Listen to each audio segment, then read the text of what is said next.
10th T20 world cup నడుస్తుంది ఇప్పుడు 2026లో. అయితే ఇందులో ఉన్న ఒక ఇంట్రెస్టింగ్ ఫ్యాక్ట్ చెప్పనా?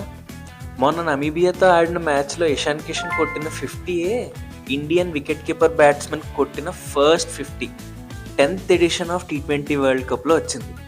ఏంటి అవునా, నిజమా అనిపిస్తుందా? వినగానే నాకు అలానే అనిపించింది. అయితే ఎంతమంది వికెట్ కీపర్ బ్యాట్స్మెన్లు ఆడారా అని చెక్ చేస్తే ఎంఎస్ ధోని, దినేష్ కార్తిక్, సంజు శాంసన్, రిషబ్ పంత్, వీళ్ళందరిలో హైయెస్ట్ స్కోర్ కొట్టింది ఇప్పటిదాకా రిషబ్ పంత్ 42, అది కూడా 2024 వరల్డ్ కప్లో. ఇప్పుడు ఇషాన్ కిషన్ వచ్చి 50 స్కోర్ చేశాడు. క్రికెట్ అప్డేట్స్ రెగ్యులర్గా ఫాలో అయినా ఇలాంటి ఫ్యాక్ట్ మీకు షాకింగ్గా అనిపించిందా? మరి ఇలాంటి షాకింగ్ ఫ్యాక్ట్స్ కోసం మమ్మల్ని ఫాలో అవ్వండి. పెట్టినవన్నీ మీ దాకా వస్తున్నాయి, చూస్తున్నారు. అలాగే కొంచెం లైక్ చేస్తే ఎంకరేజింగ్గా ఉంటుంది, అలాగే ఫాలో చేస్తే మోటివేటింగ్గా ఉంటుంది. So please follow Charan talks cricket.